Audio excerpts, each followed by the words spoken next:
नमस्कार विद्यार्थी मित्रांनो, आज आपण इयत्ता चौथीमधील बालभारती या विषयाचा अभ्यास सुरू करणार आहोत. याआधी मी तुम्हाला घरच्या अभ्यासामध्ये शाळापूर्व तयारी म्हणून जो आपण घरचा अभ्यास घेत असतो त्यामध्ये बालभारतीच्या पुस्तकावर जे पहिलं मुखपृष्ठ आहे त्या मुखपृष्ठाचं चित्रवर्णन करायला सांगितलेलं होतं. तुम्ही ते केलेलंच असेल. तर आज आपण या बालभारतीच्या पुस्तकातील पहिली कविता अभ्यासणार आहोत. कवितेचं नाव आहे धरतीची आम्ही लेकरं आणि या कवितेचे कवी आहेत द.ना. गव्हाणकर. बघा, या कवितेचं आपण पहिल्यांदा वाचन करणार आहोत. त्यानंतर त्या कवितेतील जे कठीण शब्दार्थ आहेत ते समजावून घेणार आहोत. काही विरुद्धार्थी शब्द आहेत, काही समानार्थी शब्द आहेत, त्याचबरोबर काही जोडून आलेले शब्द आहेत. या सगळ्याचा आपण या ठिकाणी अभ्यास करणार आहोत आणि ही कविता एकदा छान सुंदर अशा चालीमध्ये म्हणायलाही शिकणार आहोत. चला तर मग पहिल्यांदा बघूया, आपण कविता वाचन करूया. धरतीची आम्ही लेकरं, भाग्यवान धरतीची आम्ही लेकरं. शेतावर जाऊया, सांगाती गाऊया, राणीवनी गाती जशी रानपाखरं. धरतीची आम्ही लेकरं, भाग्यवान धरतीची आम्ही लेकरं. मेहनत जिमनीवरी केली वरीसभरी, आज आलं फळ त्याचं डुले शिवारं. धरतीची आम्ही लेकरं, भाग्यवान धरतीची आम्ही लेकरं. शाळू जुंधळा मोती चमचम चमकत्याती, मोत्यांची साल भरी खाऊ भाकरं. धरतीची आम्ही लेकरं, भाग्यवान धरतीची आम्ही लेकरं. स्थापू समानता पोलादी ऐक्यता, नाही धनी येथ कुणी नाही चाकर. धरतीची आम्ही लेकरं, भाग्यवान धरतीची आम्ही लेकरं. बघा, किती सुंदर अशी कविता कवी द.ना. गव्हाणकर यांनी इथं रचलेली आहे, लिहिलेली आहे. तर आता आपण कवितेचा अर्थ बघणार आहोत. धरतीची आम्ही लेकरं. धरती म्हणजे काय? जमीन, भूमी, पृथ्वी, वसुंधरा, अवनी. बघा, एका शब्दासाठी भरपूर असे समानार्थी शब्द या ठिकाणी आहेत. धरती म्हणजे जमीन, धरणी, पृथ्वी, वसुंधरा. आम्ही म्हणजे एकटा असं कुणी नाही, तर सगळे मिळून. या ठिकाणी आम्ही हे सर्वनाम आहे, तर सगळे मिळून असा त्याचा अर्थ होतो. आणि लेकरं म्हणजे मुलं, बाळं. म्हणजेच काय? धरतीची आम्ही लेकरं, भाग्यवान धरतीची आम्ही लेकरं. म्हणजे या ठिकाणी ही जी कविता कवीनं लिहिलेली आहे ती शेतकरी राजाला उद्देशून अशी लिहिलेली आहे. आणि हा शेतकरी राजा असं म्हणतो की आम्ही या धरतीची, या जमिनीची, या धरणीची भाग्यवान म्हणजे नशीबवान अशी आम्ही मुलं बाळं आहोत, लेकरं आहोत. आणि आम्ही या धरतीची भाग्यवान नशीबवान अशी लेकरं आहोत. पुढची ओळ बघूया. शेतावर जाऊया, सांगाती गाऊया. शेतकरी राजा असं म्हणतो की आपण शेतावर जाऊया, सगळे मिळून कष्ट करण्यासाठी शेतावर जाऊया. आणि सांगाती म्हणजे एकमेकांबरोबर, एकमेकांच्या सोबतीनं. शेतकरी राजा म्हणतो की आपण एकमेकांसोबत, एकमेकांच्या बरोबरीनं शेतावर जाऊया आणि छान अशी गाणी गाऊया. राणीवनी गाती जशी रानपाखरं. रान म्हणजे शेत, वन जंगल, अरण्य, समानार्थी शब्द आले ना. पाखरं पक्षी.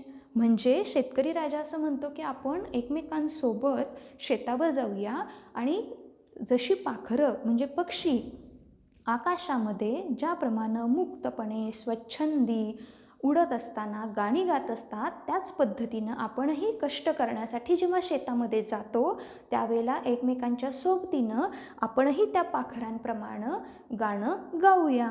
पुढे बघा. मेहनत जिमनीवरी केली वरीसभरी. मेहनत, कष्ट, परिश्रम.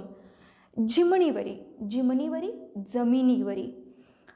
केली वरीसभरी वर्षभर. शेतकरी राजा असं म्हणतो की आपण वर्षभर या जमिनीवर, या धरणीवर, या अवणीवर, पृथ्वीवर, जमिनीवर जी काही आपण वर्षभर मेहनत केलेली आहे, कष्ट केलेले आहेत, परिश्रम घेतलेले आहेत, त्यामुळं काय झालं, त्याचं फळ काय मिळालं, तर आज आलं फळ त्याचं डुले शिवार. शेत म्हणजे शेतकरी राजा असं म्हणतो की आपण सगळ्यांनी मिळून या जमिनीवर जे काही वर्षभर कष्ट केलेले आहेत, परिश्रम केलेलं आहे, त्याचं आपल्यालाच फळ मिळालं. फळ काय मिळालं? तर शेतामध्ये जे आपलं पीक उभं आलेलं आहे, शेतामध्ये जे पीक आनंदानं डुलत आहे ते बघून आपल्याला खूप समाधान होतं आणि आपण केलेल्या कष्टाचं चीज झालं असं शेतकरी म्हणतो. पुढे, शाळू जुंधळा मोती चमचम चमकत्याती. शाळू जुंधळा म्हणजे आपण आता शाळू आणि जुंधळा हे खेडेगावामध्ये वापरले जाणारे शब्द आहेत. आपण आपल्या शहरामध्ये त्याला ज्वारी असं म्हणत असतो. मग भाताचं, ज्वारीचं जे पीक आहे ते कसं आहेत बघा, चमचम चमकत्याती. शाळू जुंधळा मोती चमचम चमकत्याती. मोती तुम्ही बघितले असतील तुमच्या घरी, दीदीकडं किंवा आईकडं गळ्यातली मोत्यांची माळ असते बघा, त्यातले मोती कसे असतात? टपोरे टपोरे असतात आणि चमकणारे असतात. मग शेतकरी राजा असं म्हणतो की आपण वर्षभर कष्ट केल्यामुळं त्या शेतामध्ये जे ज्वारीचं पीक आलेलं आहे, भाताचं पीक आलेलं आहे, त्यातले जे दाणे आहेत ते मोत्यासारखे चमकताना दिसत आहेत. मोत्यांची सालभरी खाऊ भाकर. आणि हे असं जे टपोरे दाणे जे मोत्यासारखे आहे, ज्वारीचे भाताचे जे दाणे आहेत टपोरे टपोरे मोत्यांसारखे दिसणारे चमकणारे, त्या मोत्यांच्या दाण्यांची म्हणजे ज्वारीच्या दाण्यांची आपण भाकरी वर्षभर आनंदाने खाऊया. पुढे म्हटलंय, स्थापू समानता पोलादी ऐक्यता. स्थापू म्हणजे स्थापन करूया, समानता म्हणजे सारखेपणा, समानता म्हणजे सारखेपणा.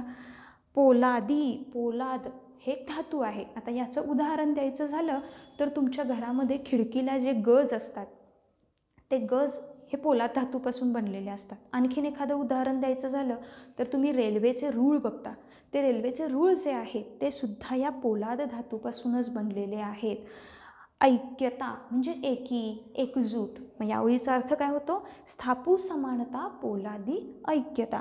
म्हणजे शेतकरी असं म्हणतो की आपण समानता स्थापन करूया, समानता निर्माण करूया.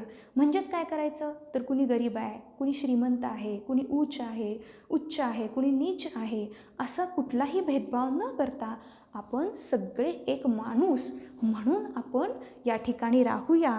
पोलादी ऐक्यता म्हणजे पोलाद हे कसं आहे? अतूट म्हणजे न तुटणारं, सहजासहजी न तुटणारं असा एक तो धातू आहे. मग शेतकरी म्हणतो की ज्याप्रमाणे पोलाद सहजासहजी तुटत नाही, त्याचप्रमाणे आपण सुद्धा एकमेकांशी समानतेनं राहिलं पाहिजे, आपल्यामध्ये एकी असली पाहिजे आणि ही एकीसुद्धा कधीही तुटता कामा नये. पोलादासारखी ती अभंग न तुटणारी अशीच असली पाहिजे.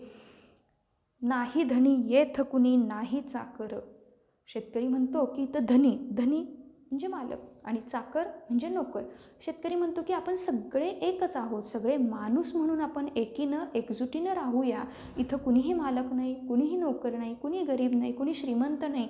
आपण एकतेनं, समानतेनं, ऐक्यानं या ठिकाणी आपण राहूया. धरतीची आम्ही लेकर भाग्यवान, धरतीची आम्ही लेकर. शेतकरी म्हणतो की आम्ही या धरतीची, या जमिनीची, या भूमीची नशीबवान अशी लेकरं आहोत, मुलंबाळं आहोत आणि याचा आम्हाला सार्थ अभिमान आहे, असा या कवितेचा अर्थ होतो.